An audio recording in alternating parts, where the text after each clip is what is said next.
Hello, Namaste all. Welcome to the 92nd session of Gurubodha. I cordially welcome all of you to this session, and all on behalf of us, all of us students, I cordially welcome my Ayurvedic teacher and Ayurveda teacher of all of us, Dr. M.B. Guraj sir, to this session. And on behalf of all of us, I also cordially welcome Dr. Raghuram sir to this session. This session is brought to you by easyayurveda.com. I dedicate this and all of my works at the holy feet of Dr. H. Chandrasekhar Udupa. This class is made live exclusively for weekly class subscribers. If you're not subscribed, please go to easyayurveda.com/video-classes. So coming to the topic of today, first one is this government of India has released a notification on national education policy, and it has the national education policy is a comprehensive framework for elementary education to higher education as well as vocational training for in both rural and urban India. It is trying to revamp and upgrade the current education system, which does not involve much of the computers and the modern technology, which is highly relevant, highly dependent on the older methods of learning, which was majorly formed in the 1970s, 80s, 1990s. So now the world has changed. So new challenges are there, new opportunities are there. So it is the duty of the government to provide such opportunities to the students, the younger generation, so that they are molded in proper way for the future challenges. So that's why this national education policy has been proposed. And in that letter is mentioned, Sa Vidya Ya Vimuktaye, meaning the purpose of knowledge is not to make professionals out of students. It is to enable all the human beings of India to aim for like mukti, or to achieve human excellence in this life and also life beyond. And it proposes and it mentions about how great universities were there in the ancient India, that is which is called as Bharata. For example, Takshashila University, Nalanda University, Vikramashila University, and all. So how these universities were abode of excellence and abode of ancient scholars who scripted many sciences, including arithmetic, astrology, astronomy, and including Ayurveda and whatnot, Bharatanatyam, various dance forms, various music forms, and so on and so forth. Such educational systems gifted the humanity with great acharyas like Acharya Charaka, Sushruta, Vagbhata, Nagarjuna, Chakrapani, Patanjali, Jejata, etc. So the work of them have paved way for us to learn this beautiful science of Ayurveda, and that is the the binding force for all of us here. So to in that they're introducing something called as like elective system. Probably these one among these or many of these can be taken up by Ayurveda students, and they will be trained in these with the interdisciplinary and multidisciplinary approach. So genomics is coming up, proteomics is coming up, protein therapy, gene therapy, etc. are coming up. New medical opportunities and inventions are happening almost every day, every week, and new things are happening in microbiology. And there is big need for Ayurveda to gel well with other allied sciences, create new opportunities, and to carve out new careers. So the government of India is proposing, Ayush Ministry is proposing basics of microbiology, pharmacology, physiotherapy, biomedical engineering, architecture in Indian system of medicine, introduction to Vriksha Ayurveda, basics of preventive cardiology, sports medicine, etc.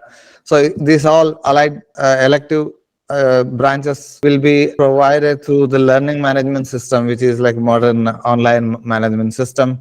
And the vision is to prepare the India and prepare Ayurveda for the 2047, in which year we'll be celebrating our 100 years of independence. Indian independence. So that being said, and new sciences coming up, Raghuram sir, it is new opportunity for students, and honestly, I feel little envy that such opportunities were not presented when I was studying. At least I'm happy that the new students of new generation are getting such opportunities. Yeah, definitely, sir. Very interesting topic to discuss. I'm also equally envious. So I'm with you in being envious about not being in that era where we could get chances of learning these branches, whatever branches, microbiology, pharmacology. So only thing is very important about including national education policy. So those policies and also making this elective system, elective courses for Ayurveda students, it is a good step NCISM is also taking many steps. It has also conducted some workshops to the teachers. Like we answered so many questionnaires regarding each and every topic, like some Samhita Siddhanta or Sharira Rachana, Sharira Kriya, Kaya Chikitsa, each and every branch. That was also a feedback for them from all the teachers throughout India. So as to what to do and what not to do. So both perspectives were taken, what to implement, what not to implement, how Sharira Rachana should be taught to the students, anatomy should be taught to the students. Now, what is the worth of learning anatomy for an Ayurveda student? Is it only limited to theoretical learning, or after going out, will it help? Of course, as Ayurveda teachers in classroom, we tell when we introduce anatomy and physiology to the students that these things will really matter in understanding the human body, the nature of the human body, and different dimensions and perspectives, so that when you go into the clinical subjects, this will be a foundation. These are the foundation subjects, like basic Sanskrit to understand Ayurveda, Ayurveda Itihasa to understand that how Ayurveda came into origin, right from its origin to the descent and how it propagated and how it is available, and the anatomies and physiologies which are taught in the first year. So we tell students that these things are the foundation courses, and going ahead, these will help you to learn pathology, pathophysiologies, and also to the level of learning how to treat a patient. So for the clinical subjects, to understand the basics or anatomy, physiology, and all those things, to basically understand Ayurveda, Samskrita or Sanskrit is very, very important. So NCISM had taken feedback on all these things. So as to, is it limited for a student to only learn these things for learning's sake, number one, or going ahead, they can do something. In one of our discussion in Gurubodha sessions, we have also discussed, like raised a question like, what is the worth of learning Agada Tantra? What is the worth of learning Shalakya or Shalya? So if we can't go ahead and practice in those subjects, Shalya, Shalakya, people are practicing, but it has its own limitations. Agada Tantra, the toxicology and other things. After learning that, going ahead, what would a person do? By putting that he is an expert of Agada Tantra, a board outside the clinic, or its translation, maybe a toxicology or something, would the patient come to? So the patients will be automatically filtered. Like Shalakya, if some person is specialized like ENT and head treatments of ear, heart, ophthalmology, Shalakya, specialization in eye treatment. So people may go. We have institutes like Sridhariyam where specifically eye treatments are done for complicated eye treatments. So people know that Sridhariyam deals with eye treatment so that it has been customized to treat the eye disorders. So people will go there. So leaving these things apart, so a Kaya Chikitsa can put that general physician, like I'm a general physician in Ayurveda. Still it is wrong because Kaya Chikitsa is something else beyond being a general practitioner. We speak about Kaya Agni and other things. If I put a board like I am a practitioner in balancing the metabolic fire, nobody is going to understand and nobody is going to come to me. So what is the value of each and every subject we have in Ayurveda? That is very important. That we sorted out amidst the highest tier of the educational policy, and the teachers. Teachers form the important bridge to carry this transformation of what needs to be given to a student. And the highest tiers of education and educational policies should elaborately discuss with the teachers, take their feedback regarding the elective courses, and also the screening of the students at a particular level to take or to elect a particular course should be done based on their interest. Like after completion of BMS, the students will have a clarity. Some people will have a clarity on the basis of their interest and inclination. Like I want to go ahead and become a Shalya Chikitsak, like a surgeon. Recently, couple of girls, students of mine with whom I was discussing, see, they said, we are going to go on ahead and take Shalya Tantra, like surgery, for post-graduation and probably even a PhD. I asked, is it because you scored high in Shalya that you want to go ahead and practice Shalya? They said, no, sir. Right from the beginning itself, we had some inclination towards surgery, surgical practices, and instrumentation and all those things. It always attracted us. So this is biphasic way. Some students choose the specialities or elective courses Here, Ashtanga Ayurveda also, we can take it as elective. Now, sub-elective and many electives, many branches are coming out like microbiology and other things. And people are trying to see if these things can be studied under the microscope of Ayurveda. So that is exactly what is happening with elective courses. It is a healthy development. Like, as I said, those students of mine, they clearly mentioned we had an inclination. So here, interest and inclination on one side, and the quantum of marks, what they score, because score pattern is very important for specialization. Depending on the score pattern also, many people will go ahead for specializations. So these are the two patterns. And another thing, both combined together, an inclination with marks, that's what we can call Sone Peso type of situation, like I wanted this and I also got the marks for that, and I'm going ahead and specializing myself in that particular science, and I'll go ahead. So the intent is very clear. So the pathway is very clear. Here, when these super specializations or added specializations to Ashtanga Ayurveda, we cannot call them as Ayurveda, whether it is a microbiology or whatever comes into the way. So these are all the modern ways of learning and trying to see through the research and other perspectives if Ayurveda can be blended with those things to make a cocktail of a comprehensive medical system. So if we can contribute something there. So the translations, the coining, everything is going on. One way it is a healthy development, provided these things provide a very good opportunity for the students. Number one, for learning. Number two, for career orientation. Once they come out of the institution, if there are many super specializations or elective courses in which they can go ahead and elective course in BMS, take it apart from the BMS syllabus, learn that elective course, go ahead out after coming out of the institution, elective course is lost. No, that elective course also should be given an equal opportunity to go ahead and do a post-graduation and also learn modern science and technologies related to that. Go ahead, take a PhD in that, and then have authority to practice that elective course which you have selected in the BMS. If that takes a longer pathway, and if it concludes to a beautiful destination where students can practice that, very importantly, without, see, even it should be to the extent that the policies should be made to that extent that people looking at it should not be having a query like this person is having a board like a microbiologist and he is having an Ayurveda degree. No, people should have that, even the common folks and common people should have that basic information and education and updation, and also relevant updating of things. They should also understand that this person, immaterial of BMS or MBBS or BHMS, whatever it is there, they have a degree of microbiology which was introduced right there as an elective course. They super specialized in that. They have all the technologies, they have all the knowledge and source of information regarding that, and this person is enabled to practice this. So there should not be discrimination. Even from the government of the highest policymakers, there should not be a discrimination between an Ayurveda graduate or a postgraduate who has gone ahead to practice microbiology and has a microbiology specialization and a board and a clinic regarding that. I'm mentioning only one of the elective courses here. And a modern doctor who is doing the same. There should not be no. So when the uniformity, all these learning process reaches to uniformity, number one, gives an added dimension for many jobs to be created in future.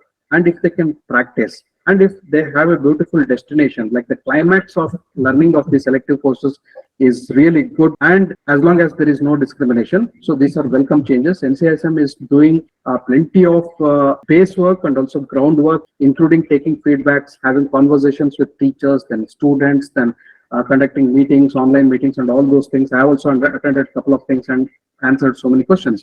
Very interesting format. So these should not remain to the level of being a format, a questionnaire, answering them and going beneath the table. No. So these things, if they have a healthy progression and slowly one or two things are taken into task, and if they are built with the help of the institutions and also the teachers, they will sum up into really good chances for many people, many teachers. So even teaching profession and also the practice, even in the practice, many fields will be created. So Ayurveda will definitely get a big horizon and also big perspective to expand, and also to show that we can contribute in each of these sciences. So final thing I want to tell is, as long as these things are taken into action, very importantly, and the summary will yield to something really effective to the society and also really productive to the doctors and the teachers and the students. As long as this takes place, elective courses are a welcome change. One thing is that Yeah, I mean, this is like really a golden point that you made, that elective courses, somebody takes it up and develops an interest in, say, microbiology or pharmacology, and he wants to develop his career further in that field, maybe in academics or in practical field or anywhere. There should be an environment created so that the student, that BMS graduate who comes out with, say, for example, elective course in microbiology, can take up post graduation in the microbiology field, and then even PhD opportunity should be available for such a person, which is a very brilliant idea. And one of the basic need why this is required is probably these are just the initial ones, and these will be like fine tuned over a period of time. Some may be deleted, some may be added, so that it becomes like a very big, more practical fields are there, and only the filtered practical approach opportunities are there, only they will be retained over a period of time. And also because like when in 2014-15, I was called by a company called as Cure Joy for creating an app, an educational app or an educational program. The kind of questions that they were asking, because it is technology and Ayurveda combining, kind of questions that they were asking, I never had heard those questions or came across those type of technical Ayurveda, like minute problems in my life. Like, wow, I never had thought like that. So we do not know in which direction, or in which direction the medical science is going to go. And if we are just stuck with the current syllabus only, probably the future available opportunities for an Ayurveda student will be missed, because he do not know the ABCs of, say, microbiology, pharmacology, etc. So they are including these elective courses as part of the curriculum to enable the Ayurveda doctor for the future. When we see largely the education of Ayurveda in India right now, up 10 plus 2 students will be oriented towards the present, the world education subjects and the domains, maybe math, science, commerce, arts, or anything like that. So a person who has based on these type of things up to 12th has been trained or given a basic education or a knowledge to such an way, then suddenly he will be changing over to Ayurveda. Many times, even our generation people also, we have experienced this. Once after the 12th examinations, when we joined Ayurveda, we also find it very difficult to understand and adjust ourselves to the new situation, because the orientation towards gaining a knowledge which is imparted in through Ayurveda, or the way it is taught in Ayurveda, is comparatively in a different perspective. Even understanding the Padartha Vijnana and even applying those things and metaphysical things into the present situation, it will be very, very difficult for any student to understand and take over the change in that fashion. Once the person slowly adjusts to the BMS curriculum, he slowly gains the knowledge, passes many years, and ultimately, when he is ready to go out, by the time we'll be almost 4.5 5 years, taking away from him to a different level of way of thinking, understanding, and everything. Probably he may be missing the advanced technology, the advanced way of teaching, or the many other branches of science which are presently gaining a scope, or even certain things are very necessary even to understand Ayurveda in a better way. Such type of things are like, if a student of Ayurveda, he will be given a basic knowledge and to do a work in that, such type of knowledge in pharmacology or in the way in which microbiology, which is all added to his knowledge, then definitely a student of Ayurveda who has learned 4.5 years the basics and advances of Ayurveda in a thorough manner may try to evolve something different. Recently, I heard one of the Ayurveda doctor, maybe directly or with the support of somebody from the IIT Kanpur, has developed a typically artificial intelligence based one gadget, smartwatch, which could able to diagnose your level of Vata, Pitta and Kapha accurately, and even it can give you Ayurveda diagnosis, including up to Ashmati, without doing any major test. Through that, just by wearing the watch, the things can be diagnosed. Such type of startups are also coming. So these type of ideas, when a person is given, has a basic knowledge regarding the vast knowledge of or the treasure of Ayurveda, when it is given with the polishing of the microbiology or even electrical advances and maybe computer knowledge, or maybe even the technology in which medical electronics can, all these things definitely will provocate certain brains, the young brains, to think out of the box. So they may come out with some new gadgets which can help the human life. It will be easy adapting to the new situation, or identifying the diseases, or identifying the, or knowing about the status of the health. Maybe it's helpful in a many way. And even we have a very bad name for Ayurveda in the counterparts' eyes. So that's always they'll be saying that Ayurveda is outdated, it's old, it's outdated. So when these things are introduced into the Ayurveda, when new things will come into the picture, definitely it gives open the domain, and the perception of Ayurveda by the common man as well as its utility will be much more wider, and definitely it throws away the gates and windows so that new opportunities can arise out of it, and the new things may change the entire way of human living in the next generation to come. That's very beautifully summed up, sir. Definitely, especially after that ChatGPT came into the existence, there is a new wave of innovation and a new energy in all the other in the world of technology, and we Ayurvedic people cannot be left behind, especially students. So they need to be equipped. So the NEP makes so much sense. Adding to this elective courses, I think in Easy Ayurveda, Team Easy Ayurveda, we were discussing very recently that from one of the foreign countries, a dog which has been a 14 years dog, if I remember, which has been injured, was tried with different interventions by the physicians to see how the dog can be helped out and cured. Here, they probably got an advice that better try Ayurveda from India, and that's how they contacted Easy Ayurveda to know if we have some facility or some treatment perspectives, so where we can plan up some interventions to cure that dog, probably having some small tumor or some lesion. So queries like this, we have Pashu Ayurveda, we have Vriksha Ayurveda, and all those things, all specialties, everything were practiced in the ancient days. This was one small story I wanted to tell, which came to the desk of Easy Ayurveda, and that was a beautiful question. From here, many thought processing things will open up, many channels will open up. We'll start thinking, if such queries come to our table, we'll start thinking in that direction. So the question is very important. That is how the research starts. The question is the basic. The debate is the basic. If there is a question, we will try to find the answer. Many pathways will open up. We will probably start thinking in near future, is there a possibility that we have facility to help these ailing dogs or cattle or any animal? So that will become our, so somewhere in the thought process, that question really fascinated me. From that day, I started thinking, why not in future have a specialization, like even in Easy Ayurveda, like a Pashu Chikitsa or something, so where we can team up and work on some things to help the animals which can't express their pain and agony. So questions like this will open the doors. So this all suddenly becomes an elective course within our mind recesses, where we start exploring different ideas and thought processes and start something.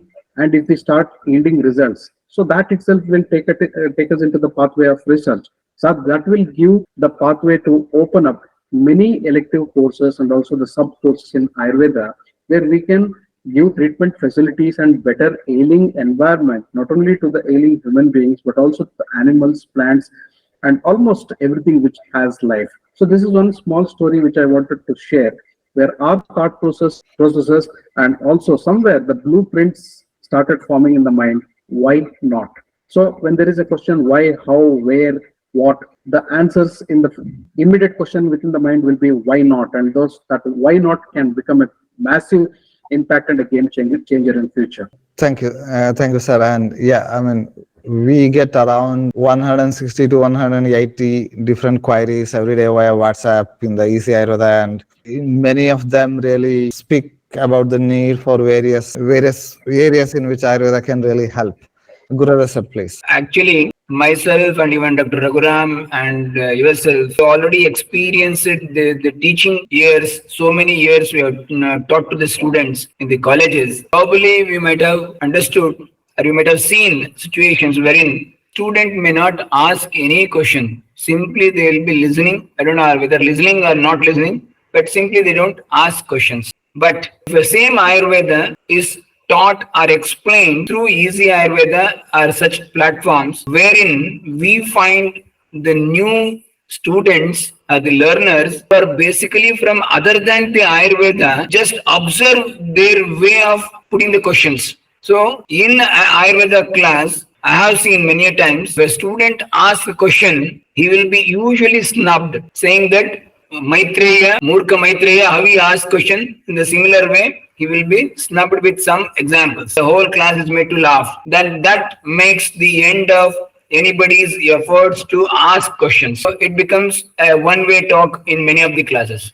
It kills the curiosity of the person. That should not happen. A teacher should entertain the onslaught of questions. They should stimulate in a such a way that the student get the questions and there should be some discourse. Then only the involvement will come. But if it's taught the same thing, the Europeans or even the Westerners, those who are trained in some other domains and now want to know, they understand the Ayurveda, when they speak about this, how much Vata is present in mine, how much Pitta is present, and what is the ratio of it, and how should I take it, how many grams, such accuracy they try to reach out when they are trying to practice Ayurveda. If a student in a college like where we usually teach, if that atmosphere is been made in such a way that we can understand and we give scope for the rise of questions and try to discourse, definitely it will give rise to lot of opportunity to understand the subject in a better way. In such a scenario, if these elective subjects are also given to the students, definitely it makes their mind something sharpened,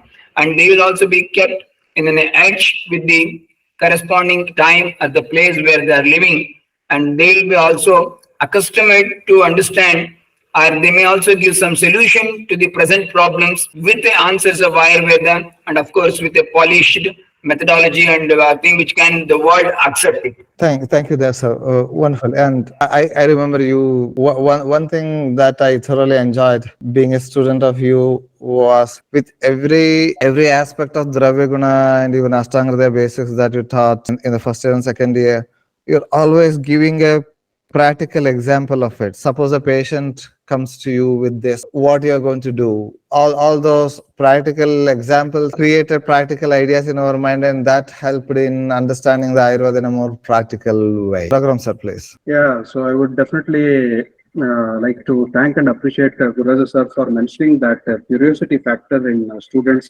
Don't kill the curiosity. It is an appeal on behalf of Easy Ayurveda to all the teachers. Don't kill the curiosity of your students. Don't consider any question as stupid. So even in Easy Ayurveda platform, I would like to bring it to notice. We get many questions, as Abbar sir said. So many times, Dr. Abbar and me, we also have shared this.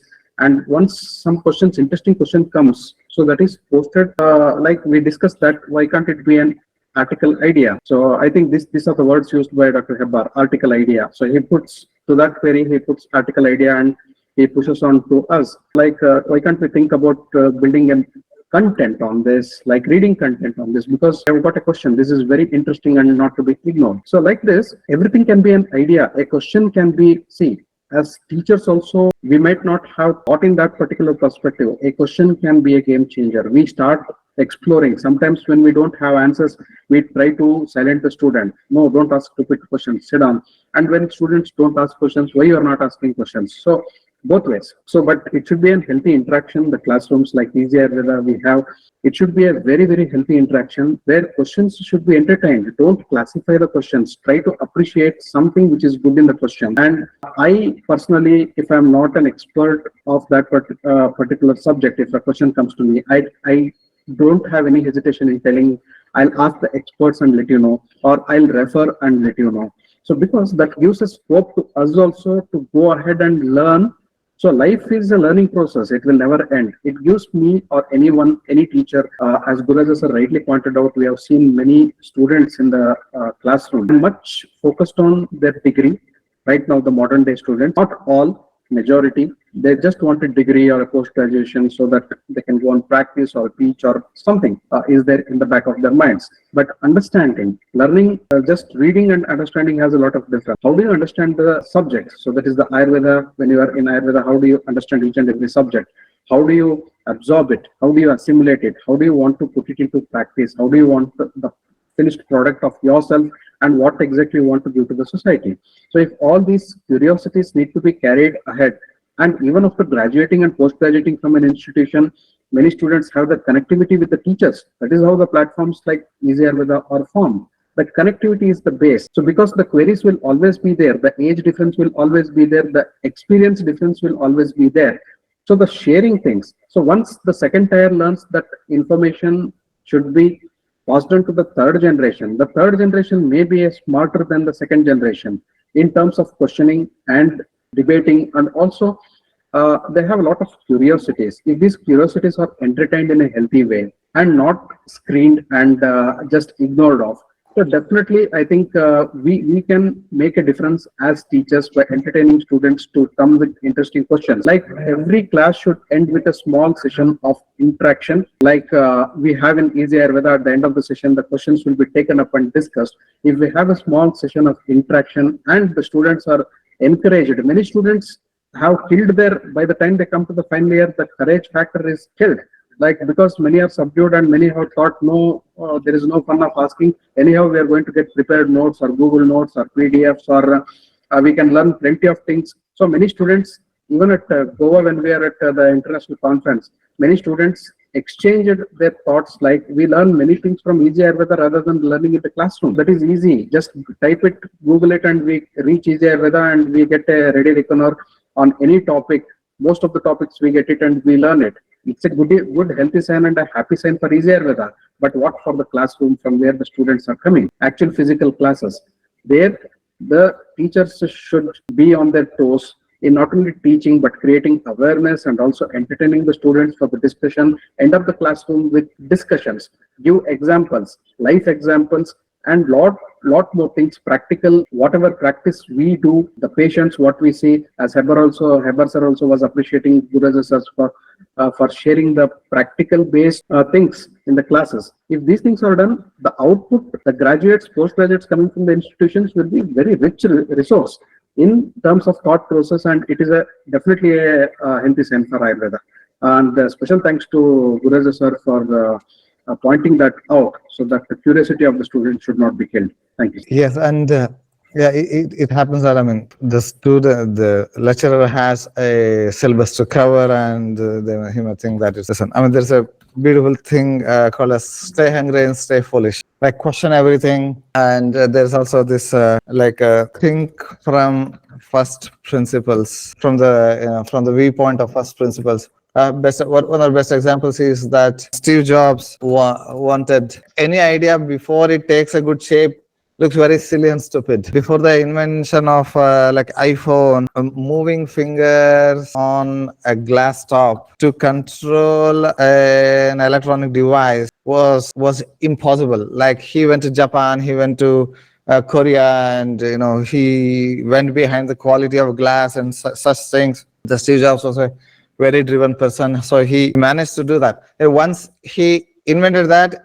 it became so ubiquitous and it becomes so obvious. But till that point was achieved, everybody was, even when the iPhone 1 was launched, most of the people who are thinking it as like a stupid invention without any this one. And that is just like one example. And another point is that, yeah, I mean, students now have all the tools in their fingertips. At our times in the 1990s and early 2000s, if you want to read and understand about one thing, we had to go to the library, search for this, search for that. Now everything is available in the online. If you want to learn, for example, Python language, software language called as Python, there are maybe like 1 lakh hours of Python education tutorials in the YouTube for free. It's just that how you apply for that.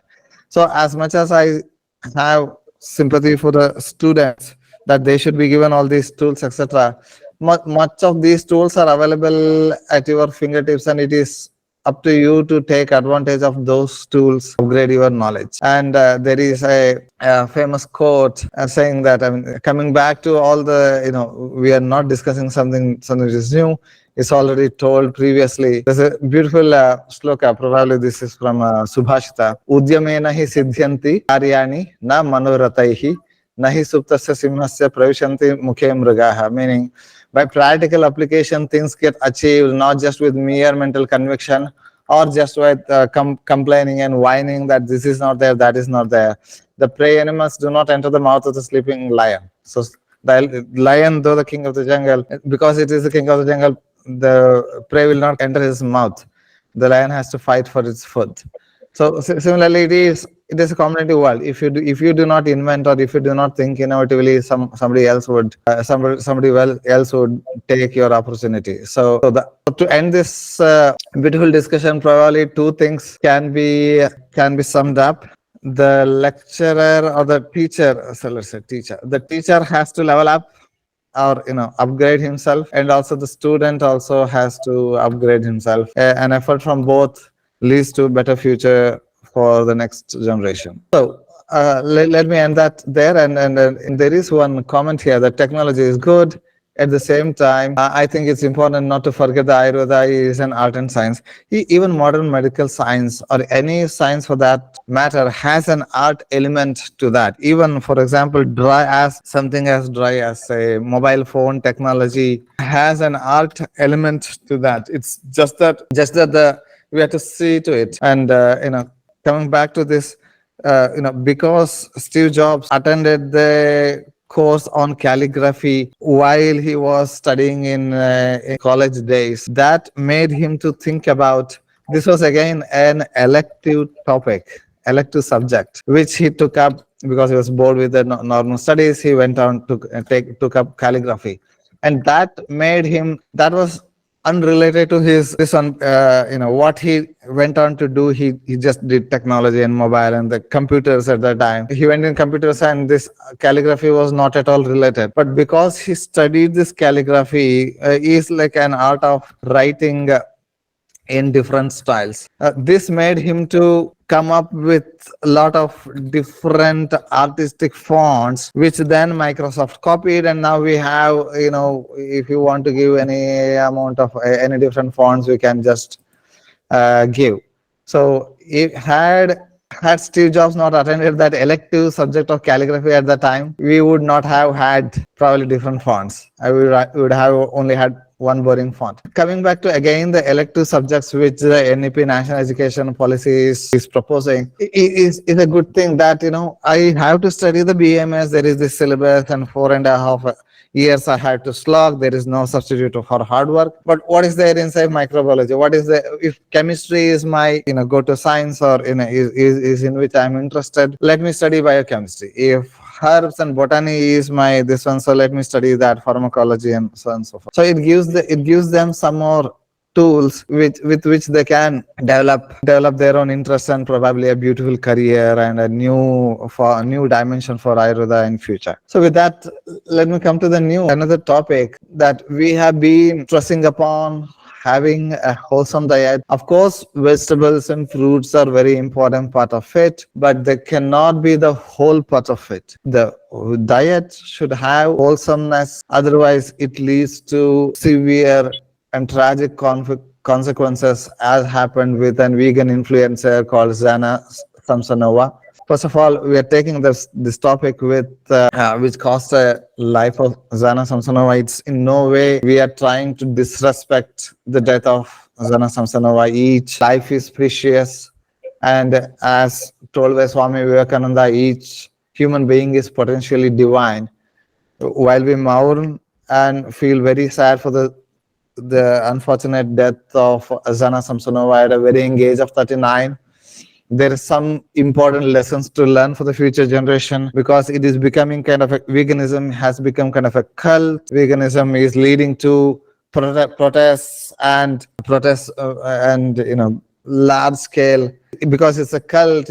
People start hating other people who eat non-vegetarian food, or semi-vegetarian, so non-vegan things such as honey, milk, cow ghee, etc. are given a taboo and all. Guru sir, the food should be wholesome. Definitely, Ayurveda speaks about that. Sarva rasabhyasam arogyam. You should have all the rasas, and Ayurveda has very clearly suggested each and everything. And it doesn't mean that one should not consume non-veg, because Ayurveda also very clearly said what is the gunakarma of chicken, and what the gunakarma of the ajya, that is goat, and its meat and various other things. They've explained in which dosha, with which roga it can be used and how it should be used. But when it comes to maintaining of ahara, swasthahita, then they are restricted only certain things which won't disturb the balance of tridoshas. Only those things are kept in that. That's the reason we need to understand. Of course, it's a very bad event or a very sad event that somebody at the age of 39 dies. But exactly, we don't know exactly what is the reason for that. Maybe one of the contributing factor is the vegan influencing, or maybe starvation, maybe deprived of nutrition. But I don't understand that why, if you want to become a vegan, then why you want to have a starvation. It's altogether two different aspects. Even though if anything is there, then also I won't eat, then it becomes a starvation. Or if I don't get anything, then also it becomes starvation. But just because I become a vegan, there are plenty of things in the vegan category or the vegetarian category that I can eat and fill my stomach. So it's only certain, like vitamin D or vitamin B complex may be deficient in certain diets, that we need to take care what should be taken, in how much quantity and at what stage, everything. So it's totally ati sarvatram varjayet. So anything which you are just pushing the things as a, this is the ultimate, that is always going to be counterproductive. We should be very cautious in handling these things. Ati sarvatra varjayet. We need to do things in a balanced way. Thank you very much there, and avoid excesses and avoid. And there's also this concept of, say, Okasatma, in which only one type of food. I will eat only one type of food, and her, in this case, Zana's mother has come forward and explained that how she was a big proponent of only raw fruits and vegetables. There's no cooking involved, raw veganism, so to speak. While it is a fancy thing to do, it can be very costly for costly for the diet. Raghuram sir, please. Yeah, sir. Here I want to add, whether it is starvation or vegan food, it is a choice. First, we have to see the person has a choice of making what to eat and what not to eat. Everything comes from the choices. So while making choices, if a person is choosing to starvation, different dimensions, Puraja sir rightly said here, not getting anything, that's why I'm not eating. Or by choice I'm starving. So if we go through upvasa and other things, those things can also be practiced in a healthy way, not on a regular basis, not on a daily basis. Nobody has said you have to do upvasa every day. It is not a dinacharya. So starvation, when I feel something at discomfort, my stomach is not at ease, or I feel I'm suffering from some symptoms of indigestion, I don't want to pop up some pills, let me rest my gut for a while. So half a day or a complete day starvation with some small varieties, inclusions of fruits, vegetables, etc. Starvation can be in many ways. That is also a choice. A vegan diet also, as you said, it is a cult. So again, it is a practice. If it is a cult or a practice, it is by choice itself. Nobody pushes anybody into the vegan section or non-vegetarian section or anywhere telling that, or we can't make a person eat on a gunpoint. You need to eat these things. That is totally an independent choice. So the repercussions and also what effects those type of food is impacting on those particular people is also totally dependent on what choices they had made and what exactly a cult or a culture of food, whatever they are following. So they should be ready for everything, the pluses, the pros and cons, everything, and the pluses and the minuses and the impacts such type of food is giving. So overall, basically when we see here, the choice of food, the person should be here. Many people are worried about food. So they have made totally what we can call it as like an obsession about making a research of each and everything they eat or each and everything they drink. Like before going anywhere or traveling somewhere, so we make a research of what exactly the food items will be available there, whether it is suitable to me or not. It is a good thing, but totally being obsessed. So if you're obsessed about researching each and every part and every item and each and every fraction of food, then we don't eat anything in our life, then we don't drink anything in our life. So here the question is healthy choices, number one, and balanced food, very important, and very important is conscious food. So I opine that, so the definition of health has been very clearly, comprehensive health has been clearly stated in Ayurveda. Samadosha, Samagdishcha, Samadhatu Malakriyaha, Prasanna Atma Indriya Manaha, Swastha Ityavidiyate. So any food after taking, the person feels at comfort, ease, and balanced at these levels. Dosha, Dhatu, Mala, Mana, Indriya, Atma, everywhere. Everything is at comfort and ease. All the activities are going with ease. The stomach and the gut are at ease. The person is deriving energy from that particular food.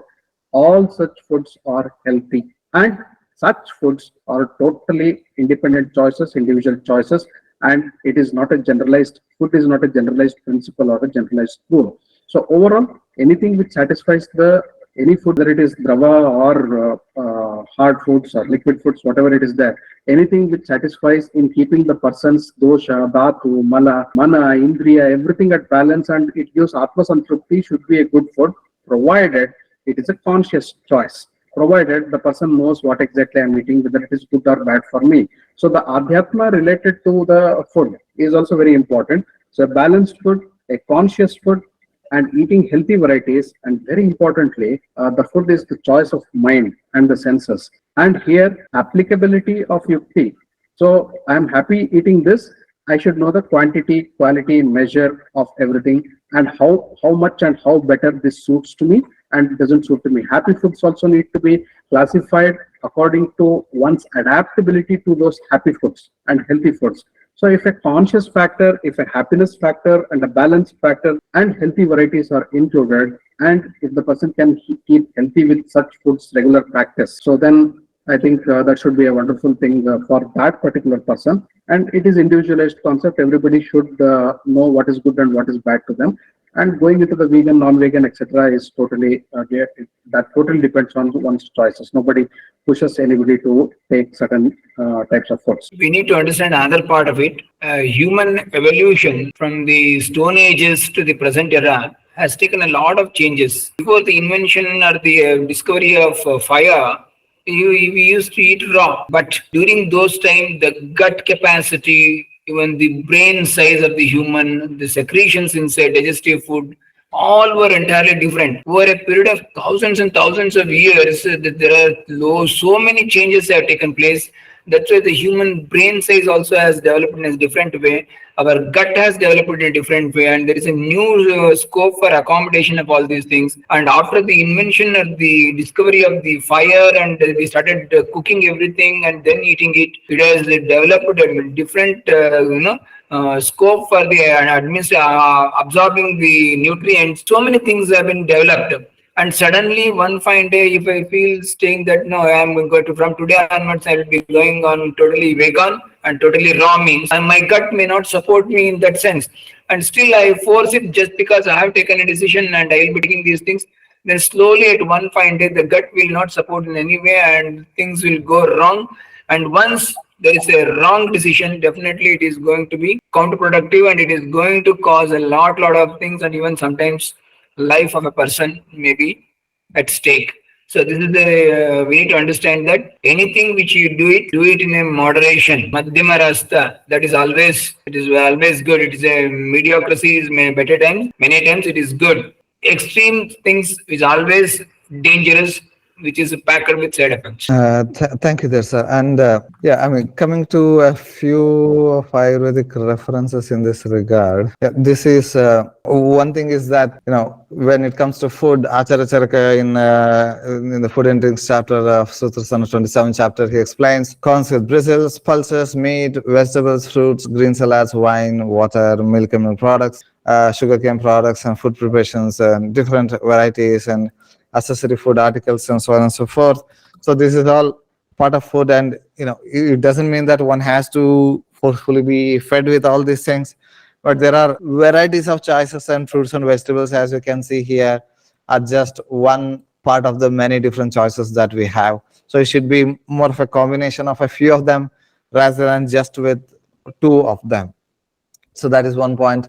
And the vegetables general qualities is explained: patra, pushpa, phalam, nalam, kandam, sansvedam tata, shakam, shadvidam, uddishtam, gurum, vidyad, yatottaram. So leaves, fruits, etc. are explained. Probably we'll have a Guru session on this shakas and their explanation, probably the beautiful 27th chapter Guru sir will teach us. But in that it is clearly explained. Praya shakani sarvani vishtambhini guruncha. Probably all the shakas, these vegetables, can be vishtambhini, can be constipating and heavy to digest and dry, and it may increase the volume of the feces, and also vata dosha, that is like maruta in the gut. And shakam bhinati vapurasti nihanti netram varnam vinashayati raktamatapi shukram. So it can be extremely drying, and it lead to dryness of the eyes. It can lead to depletion in the strength of the eye, skin